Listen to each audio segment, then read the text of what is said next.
Dalam daftar barang bukti yaitu berita acara pemeriksaan lapor yang dua tadi itu. Kemudian tidak ada di dalam daftar saksi ahli yang melakukan pemeriksaan terhadap 14 ijazah pembanding. Ahli yang melakukan pemeriksaan terhadap ijazah Jokowi. Berita acara itu tidak ada. Jadi apa yang mau dikerjakan oleh jaksa? Bahwa wajib dihadirkan dan dia wajib hadir itu karena memang tantangan atau pernyataan dia sendiri yang akan datang gitu kan, menunjukkan ijazahnya. Nah ini soal pertanyaan apakah yang disita oleh yang di daftar barang bukti yang dikatakan disita itu yang mana, karena dia merasa akan membawa yang asli ijazah dari SD sejak S1 adalah asli ya. Dengan demikian kehadiran Jokowi itu adalah merupakan kewajiban untuk dihadirkan oleh penuntut umum.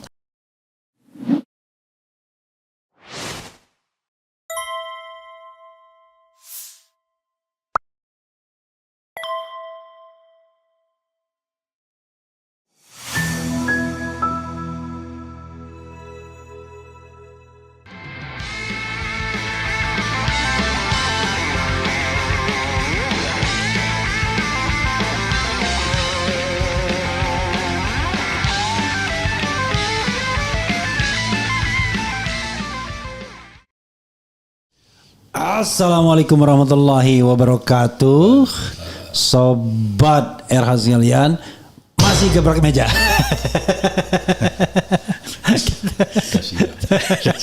Udah siap.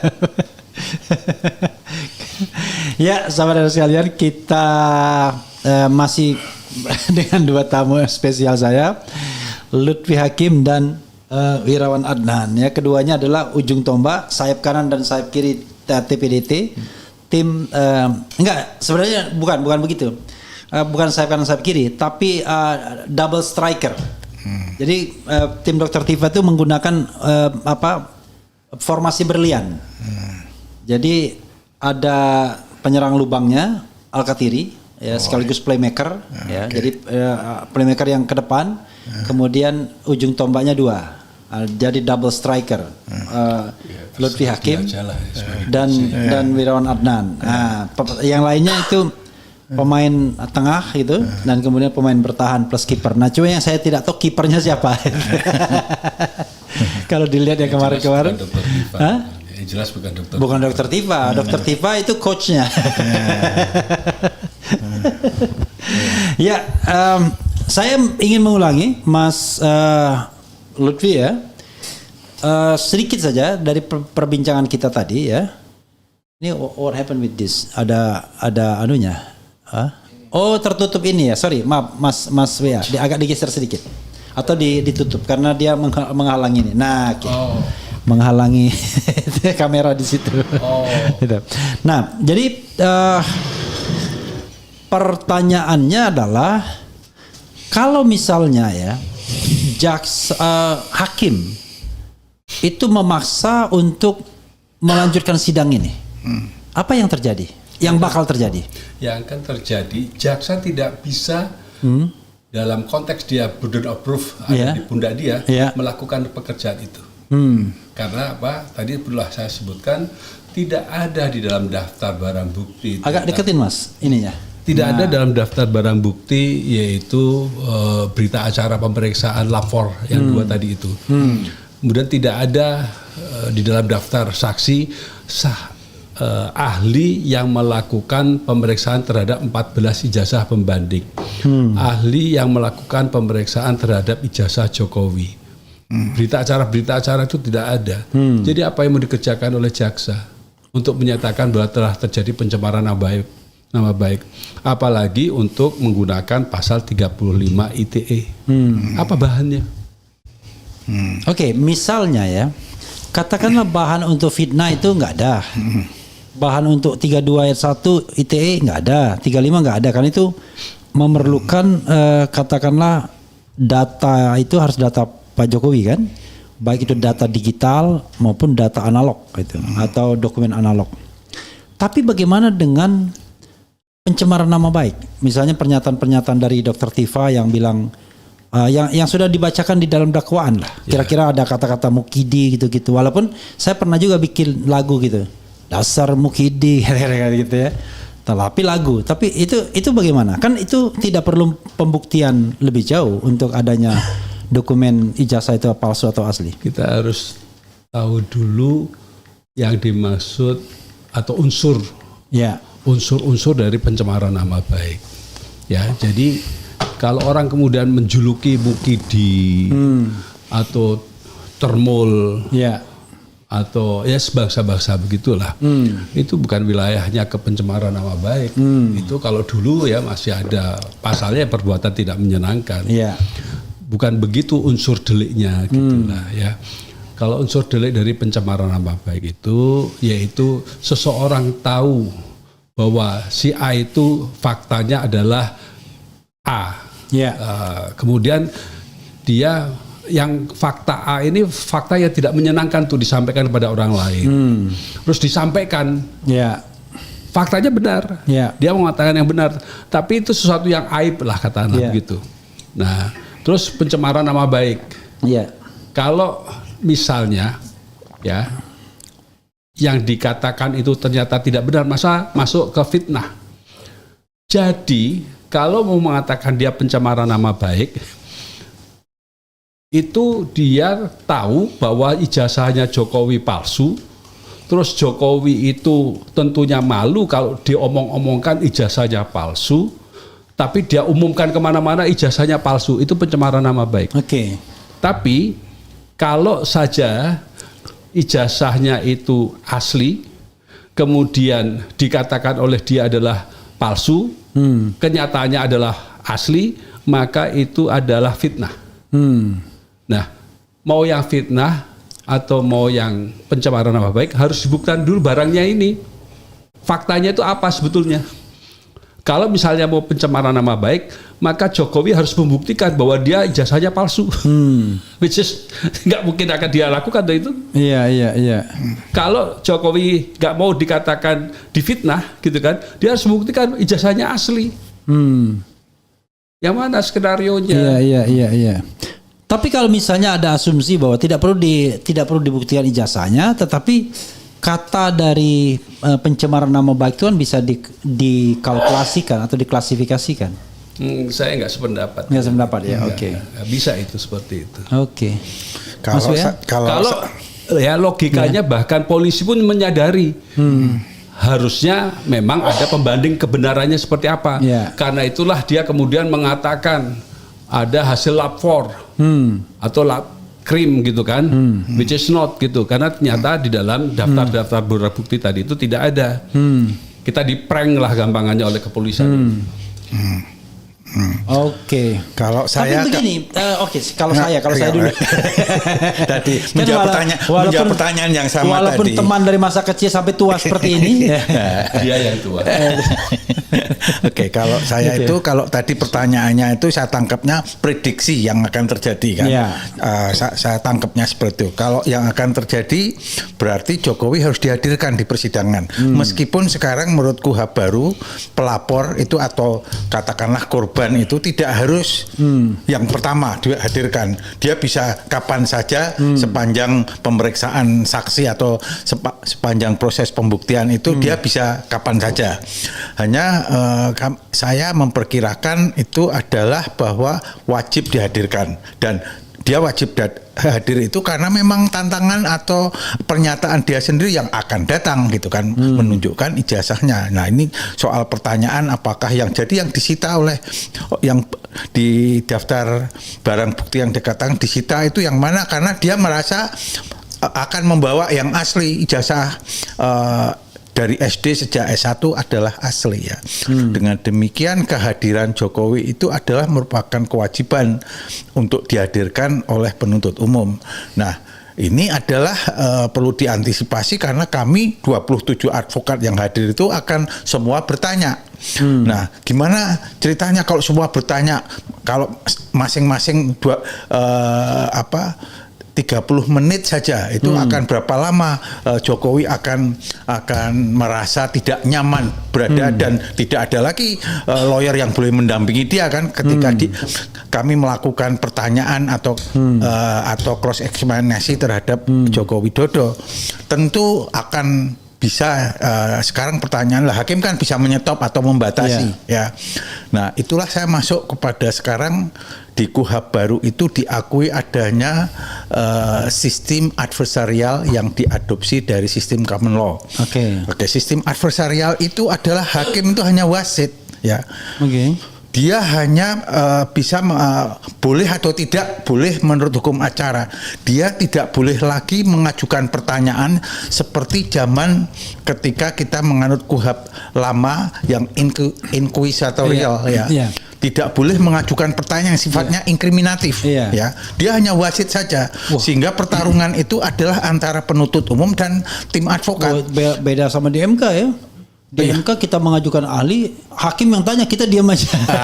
Enggak, kalau sistem adversarial enggak begitu. Hakim hanya diam saja. Nah, maksud saya hukum acara MK harusnya sama dengan semangat KUHP ini.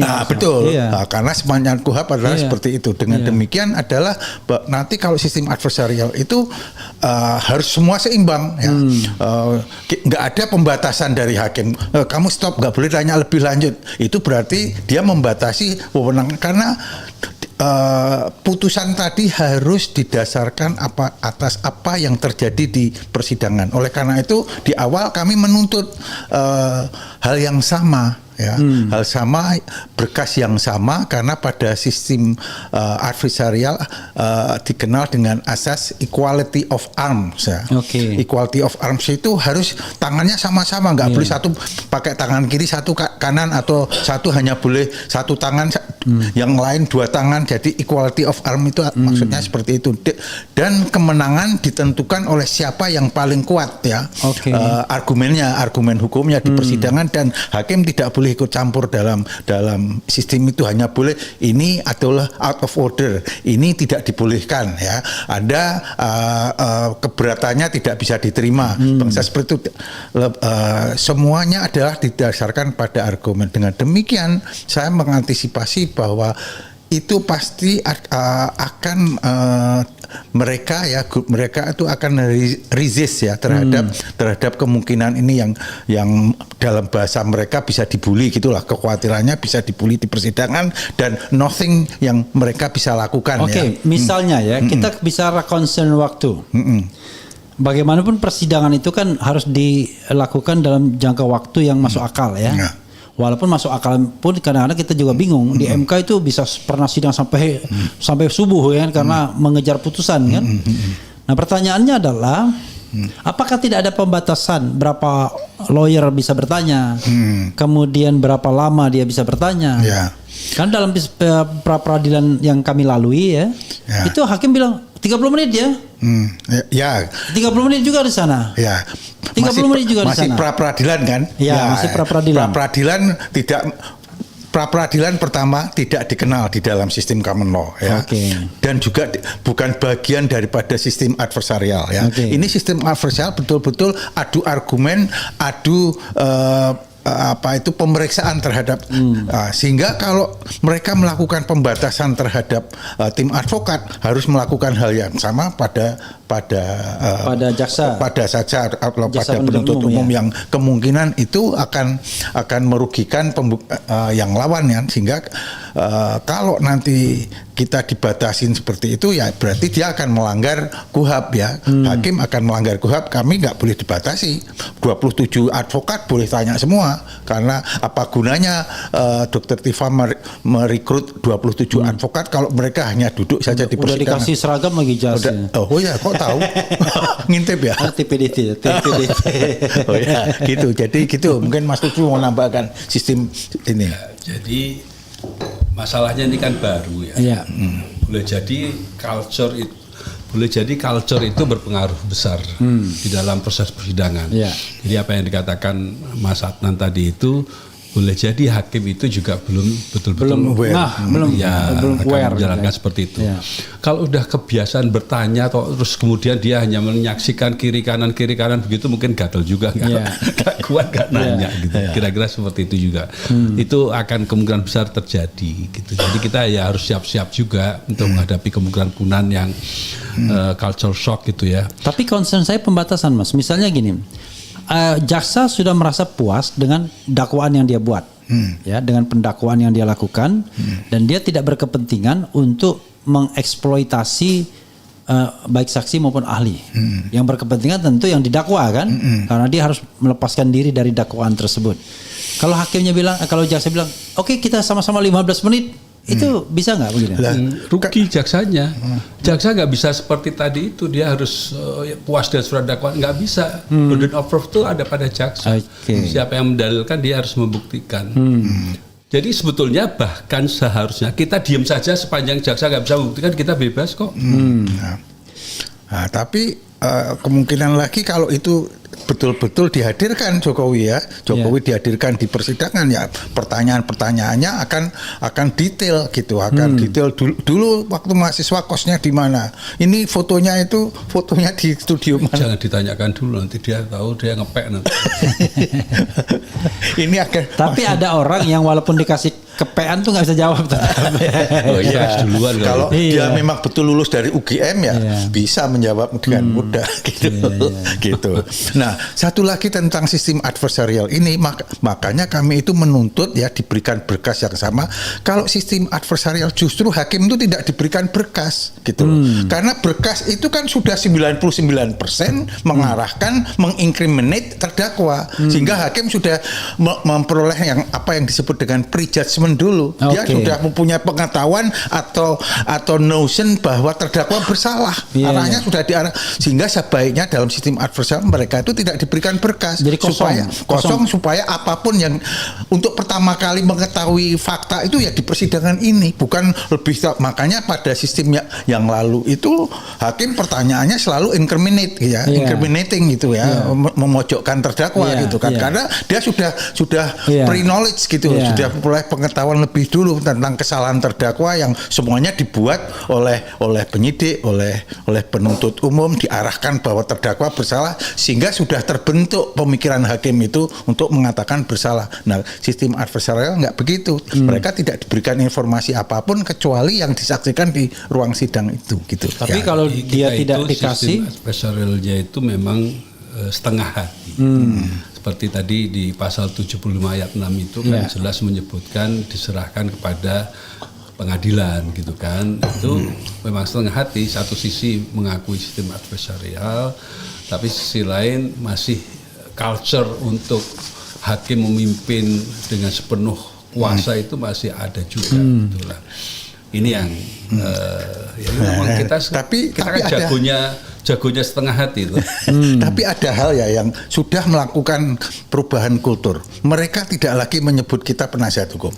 Ya, hakim itu sudah menyebut advokat gitu loh. Dan yang benar sekarang advokat, dan bahkan menurut saya itu justru yang benar itu adalah kan sudah ada undang-undangnya sejak tahun 2003. Undang-undang advokat itu adalah sebutannya advokat. Tidak ada kuasa hukum, penasihat hukum tidak ada. Kita ini advokat ya yang mempunyai izin, punya lisensi, yang sudah punya BAS itu adalah advokat ya. Yang kalau penasihat hukum berarti seperti ini, kalau dokter dikatakan tenaga medis gitu kan ya itu kurang tepat ya.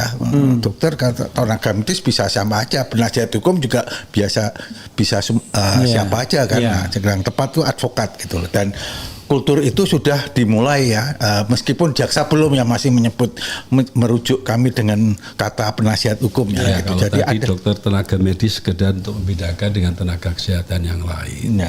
Itu saja kalau itu.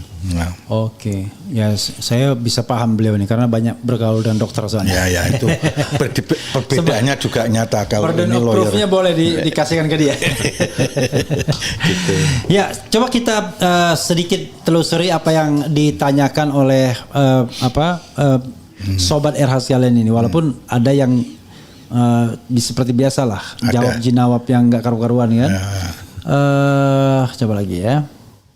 Saya berusaha mencari yang relevan.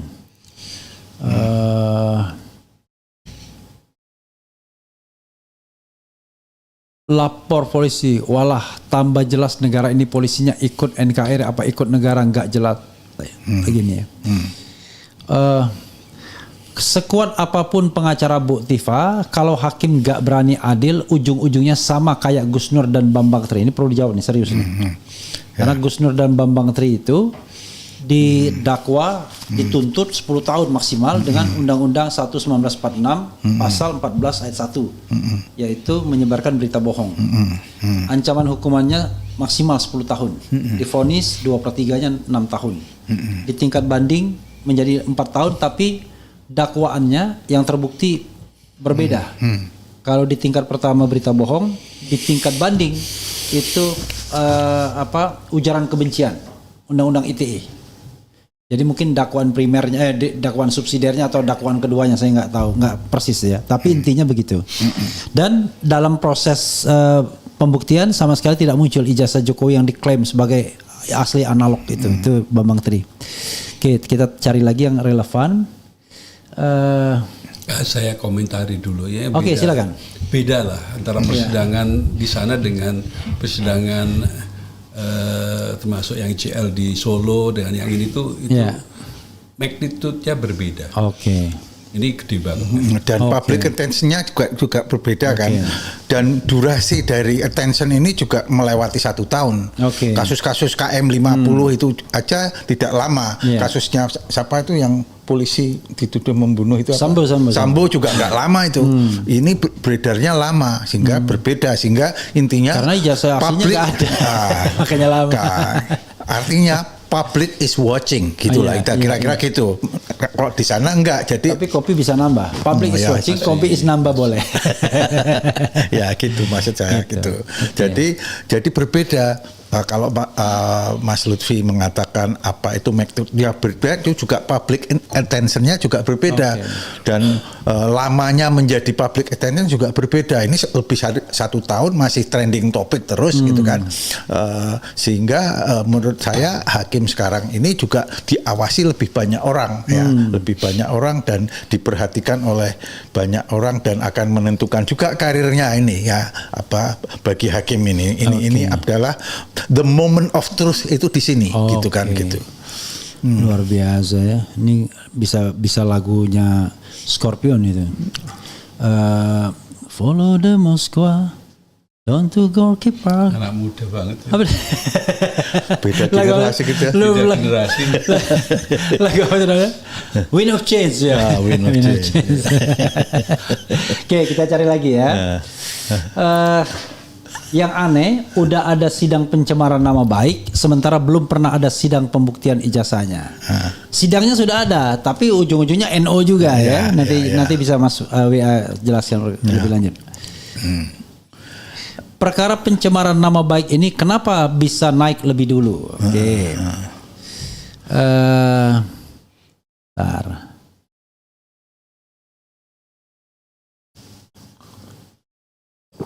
Apalagi ini ya.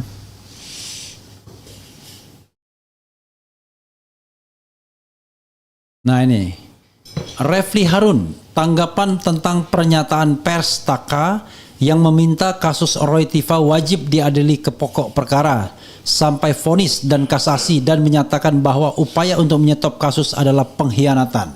Oke. Ini saya lemparkan ke lawyernya Dr. Tifa. Karena yang diserang sih saya sih sebenarnya.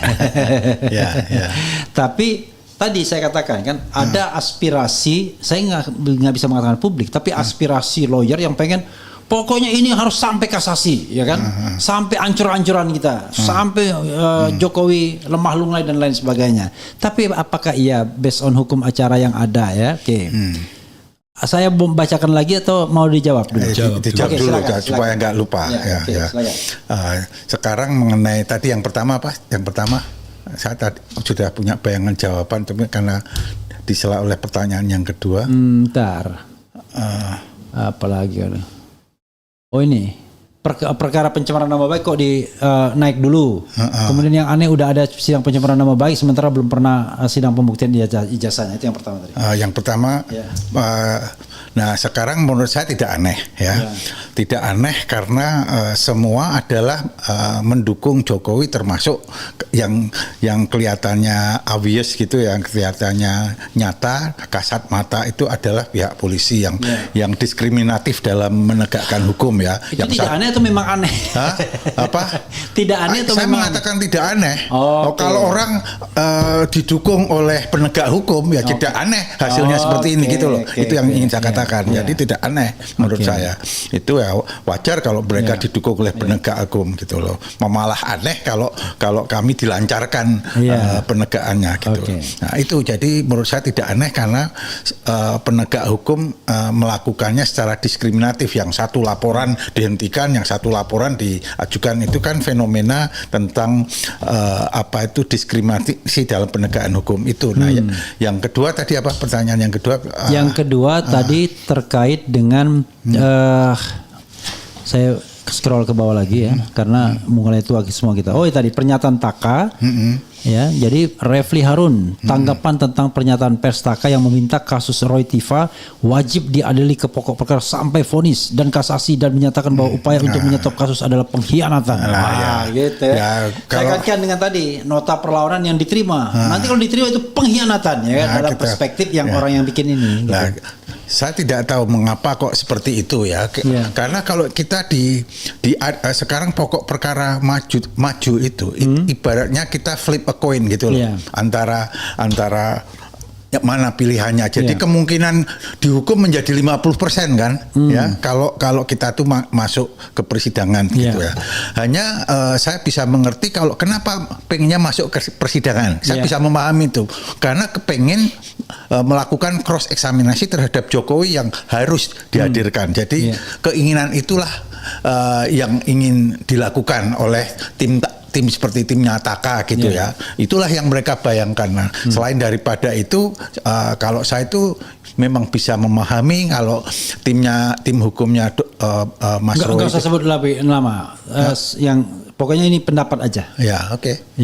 Ya, pendapat saya mereka itu menginginkan agar mengadili Jokowi. Gitu. Bisa ada kesempatan inilah bisa melakukan pertanyaan kepada melakukan cross eksaminasi pada Jokowi yang tidak bisa dibela oleh tim hukumnya lagi di wilayah itu. Kalau di TV kan bisa. Kalau ini dia hanya duduk seorang diri di tengah-tengah ruang sidang yang terus akan diajukan pertanyaan itu sangat detail. Jadi itu kenapa itu ada pertanyaan. Silakan Mas Lutfi. Oke. Jadi yang aneh atau tidak aneh tentang pokok perkara terkait dengan asli dan tidak asli, terus kemudian kok sudah masuk ke pencemaran nama baik, ya itu kan satu paket ya. Makanya polisi di waktu proses penyidikan selalu berkata ini sudah ada hasil lab krim seperti yang saya jelaskan tadi itu.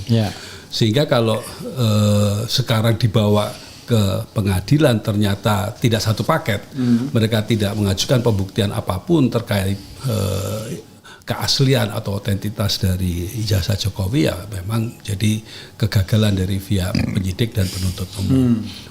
Kemudian yang kedua terkait dengan baiknya jangan eksepsi langsung pokok perkara, kira-kira begitu toh maunya itu. Memang kadang-kadang atau kalaupun eksepsi ya sudahlah minta tolak. Eksepsi kan minta tolak gimana. Memang kadang-kadang pengacara itu menimbang-nimbang gitu ya.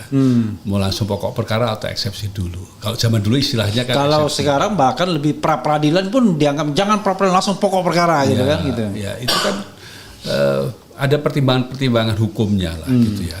Kita ini harus sadar bahwa di samping kita ingin masalah keaslian dari ijazah itu penting untuk kita ketahui, tapi kita juga harus melakukan koreksi terhadap penegakan hukum itu sendiri.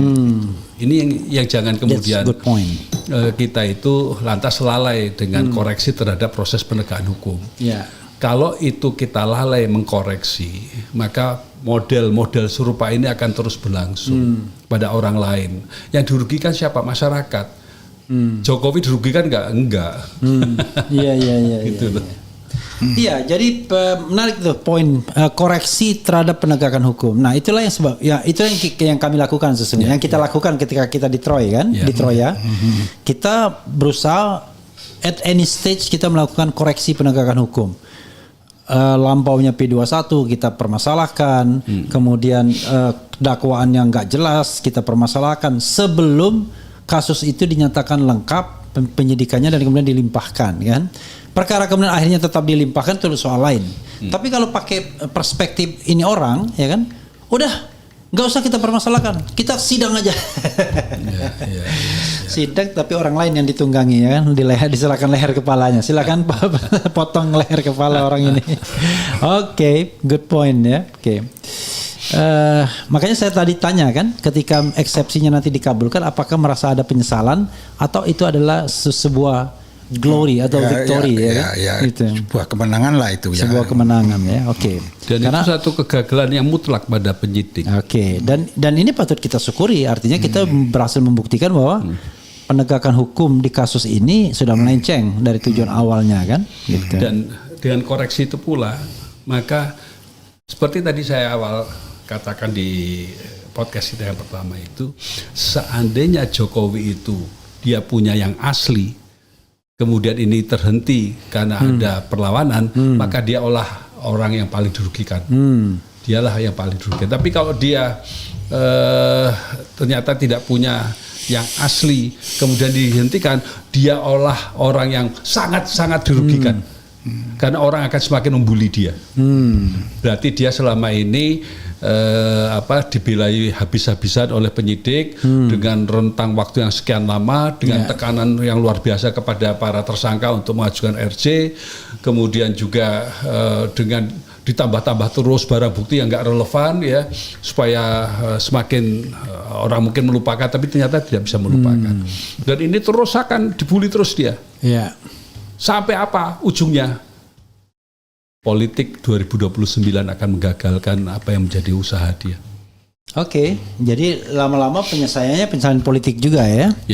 Oke, ini walaupun saya dikatain, saya sebutkan saja gini, biar mereka juga paham. Walaupun saya tahu orang yang nulis ini nggak mau paham dia, yang penting ngatain aja maunya ya. Tadi pertanyaannya jadi gini, reply ya, pakai plea, reply. Tolong cari judul, bukan ini. Itu kalau dalam bahasa Jawa saru. I know, that's why I mention many times ya kan. Nah ini. Bukti entar di persidangan drone, nah itu yang mau ngatain saya kan, baru BAP yang dikasih hasil lapor pun ente gak percaya, ente lebih percaya sama keponakan Rustam Effendi yang goib ya kan.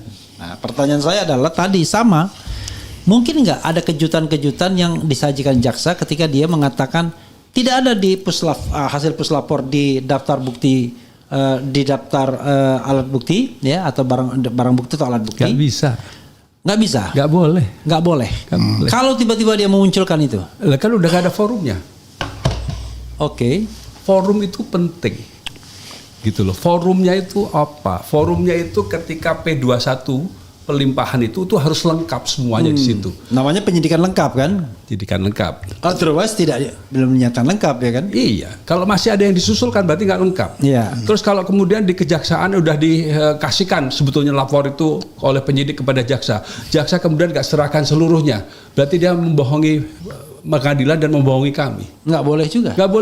Nggak boleh disusulkan. Nggak boleh. Begitu drone. drone ya kan orang gitu ya. Oke. Kalau mau itu ya mestinya mengatakan beberapa barang bukti akan kami sampaikan, yaitu ini. Selain itu nanti akan kami sampaikan di ruangan sidang. Mungkin mereka melakukan semacam renvoy gitu? Enggak ada itu cerita. Karena daftar barang bukti yang dibuat oleh yang diajukan oleh JPU itu kan berasal dari penyidikan. Dia kan hanya forward saja. Berarti menurut penuntut umum juga dianggap sudah lengkap, sudah nggak perlu ada yang perlu ditambahin lagi. Gitu.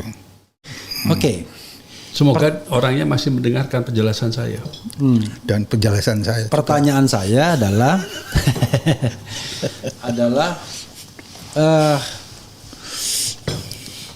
kenapa kemudian misalnya ya, kalau kita berasumsi bahwa ini kerja penyidikan yang tidak profesional, kenapa kemudian jaksa tidak melakukan filter? sebagai dominus litis, sebagai pengendali perkara? Jaksa itu dalam konteks ini tuh di fait accompli gitu. Oke. Jadi dia kan udah sekian lama dia katanya udah bolak-balik gitu kan. Udah lama sekali nggak dibalikin lagi ke jaksa gitu kan. Tahu-tahu dibalikin lagi terus didesak dengan tekanan massa yang begitu luar biasa gitu kan. Jadi di fait accompli nggak bisa lagi. Ya sudahlah jaksa ya akhirnya dengan ala kadarnya, termasuk dengan ala kadarnya tanpa ada lapor tadi itu. Oke. Walaupun di dalam dakwaan disebutkan 2 alat bukti lapor itu. Padahal dalam dakwaan disebutkan, kenyataan dalam daftar barang bukti nggak ada. Bisa nggak itu cuma keselip nggak tertulis? Nggak mungkin, orang hurufnya itu lengkap. Hasil BAP lapor nomor 1460 kalau nggak salah gitu kan, terus garis miring gitu loh. Tanggalnya juga ada. Oke, dari barang bukti yang di berkas perkara yang disampaikan ke pengacara, ke advokat, itu baik daftar maupun fisiknya nggak ada itu? Nggak ada. Lapor itu? Nggak ada. Termasuk ahli yang diperiksa untuk itu nggak ada. Jadi begini bro, ya kalau itu Bro, kalau bro tua banget, bro yang lebih muda. Bro itu kayaknya udah tahun 40-an, tahun 50-an, tahun 60-an tuh bro. Cuman beda 6 tahun aja. Maksudku juga itu. Jadi begini ya, kalau memang ada ahli itu, maka harus ada BAP ahli itu. Ada dalam daftar saksi atau ahli dan ada BAP-nya. Mengapa begitu? Karena kita kemudian bisa menyiapkan perlawanan, pembelaan, pledoi, termasuk cross examination kelak gitu. Keseluruhannya itu akan bisa kita lakukan. Apa saja yang perlu kita siapkan pertanyaan kepada si ahli ini, gitu loh. Kalau itu nggak ada, ya kita nggak bisa membuat persiapan apapun. Oke, sependek pengetahuan Anda berdua, apa yang menjadi dasar utama untuk mendakwa Dr. Tifa? Buktinya apa? Ya jangan bilang cuma link doang. Kita tahu ada dari 28 5 link itu Dr. Tifa. Tapi kalau kita kaitkan dengan pasal 184 KUHP lama, ya kan? Yang ada 5 alat bukti, saksi, ahli, kemudian surat, petunjuk dan keterangan terdakwa. Tapi petunjuk dan keterangan terdakwa baru di persidangan kan? Nah, 3 ini kan di proses penyidikan, saksi, ahli dan surat. Apa yang menjadi landasan utama untuk mendakwa Dr. Tifa? Let's say you name it, apa pasal apapun begitu. Yang utama itu mereka kan mendakwakan bahwasanya Dr. Tifa mengatakan di berbagai forum bahwa ijazah itu pendek kata tidak ada, gitu kan, dengan berbagai link lah, dengan berbagai teori-teorinya gitu kan. Kemudian juga dibandingkan dengan berbagai ijazah-ijazah yang ada, yang 14 ijazah itu, ya tentu di dalam link-link tadi itu termasuk ketika di Aiman Wicaksono misalnya, itu panjang sekali tuh, di Aiman itu dikutip panjang lebar itu berapa halaman bahkan. Kemudian sementara hasil lapornya berbunyi seperti ini, bahwa itu asli atau bukan asli ya, identik gitu ya, nggak ada kata-kata asli ya. Itu seperti itu. Karena itulah wajar kemudian didakwa dia bersalah. Begitu loh konstruksinya itu. Ya ini di luar omongan ITE ya. Kenyataannya yang dia katakan bertentangan dengan hasil BAP lapor itu tidak ada hasil lapor itu. Walaupun ada dalam surat dakwaan. Makanya saat di awal sekali saya katakan ini sesuatu yang sangat krusial gitu lah. Ini sesuatu yang sangat, ini inti perkara tuh di sini nih. Ketika tidak ada hasil lapor itu, maka kita tuh diprank oleh penyidik. Ini perkara hoax. Perkara ini hoax. Artinya apa? Harusnya bukan perkara gitu loh. Jadi perkara yang dipaksakan ya? Ada tambahan? Ya, istilahnya itu sebetulnya no case lah. Sebetulnya perkara ini adalah tidak bisa diterima dan tidak layak disidangkan. Itu sejak awal kita katakan demikian. Tidak ada kata-kata yang seperti tadi yang mereka itu tidak punya bukti. Buktinya di dalam daftar bukti itu banyak yang tidak relevan. Seolah-olah bukti yang diajukan itu seperti kalau Jokowi ingin ngelamar sebagai pejabat publik aja gitu loh, daftar barang buktinya.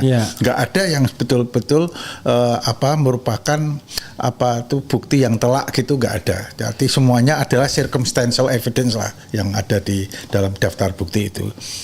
Ini di luar kesalahan-kesalahan dalam format dakwaan ya, seperti masalah yang tadi telah disampaikan oleh Mas Adnan, yaitu tentang kompetensi relatif gitu ya. Kemudian ada lagi yaitu mendakwa dengan pasal-pasal dari KUHP baru, ya kan? Itu sesuatu yang belum berlaku KUHP barunya, misal begitu. Itu kita lewatkan semua deh. Kita singkirkan dulu itu. Kita masuk ke inti sebenar-benar inti, yaitu dikatakan telah terjadi pencemaran nama baik karena hasil lapornya berbeda dengan yang disampaikan oleh Dr. Tifa atau Roy. Kenyataan lapornya itu tidak ada diajukan ke dalam persidangan ini. Itu inti banget itu. Tapi kalau kita bicara mengenai ada nggak sanksi ya bagi penyidik yang mengatakan bahwa dalam forum resmi gelar perkara khusus bahwa mereka sudah melakukan penelitian dan sudah membandingkan 14 ijazah itu dan identik. Kan artinya kan proses puslapor itu kan, lapor. Tapi kemudian ketika tidak ada, itu apakah ada sanksi pidananya untuk penyidik? Penyidik kan sudah melakukan kebohongan kalau begitu. Karena GPK gelar perkara khusus kan forum yang menentukan apakah kasus ini bakal naik atau tidak, kan kira-kira begitu. Dia dengan firm mengatakan pada waktu gelar perkara khusus 15 Desember 2025 mengatakan itu ijazah itu sudah dibandingkan dengan 14 ijazah lainnya dan identik. Walaupun kita minta 14 ijazahnya mana, nggak ditampilkan sama dia.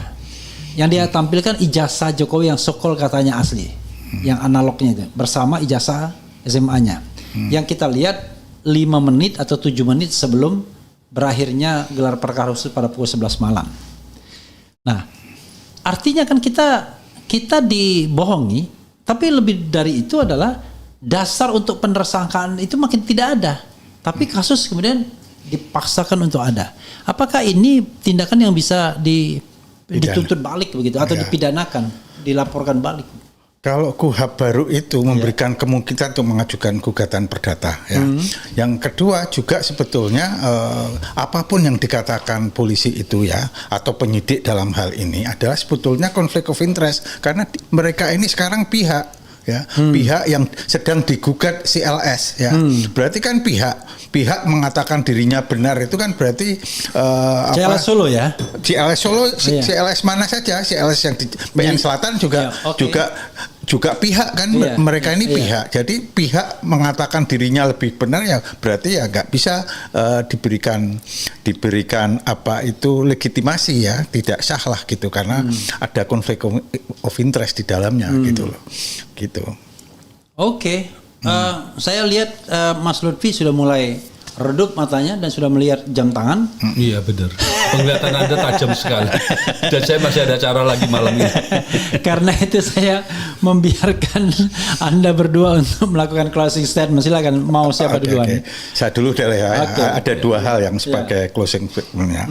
Yang pertama itu adalah bahwa Jokowi itu yang mengatakan, yang menuduh harus membuktikan itu tidak sepenuhnya benar ya.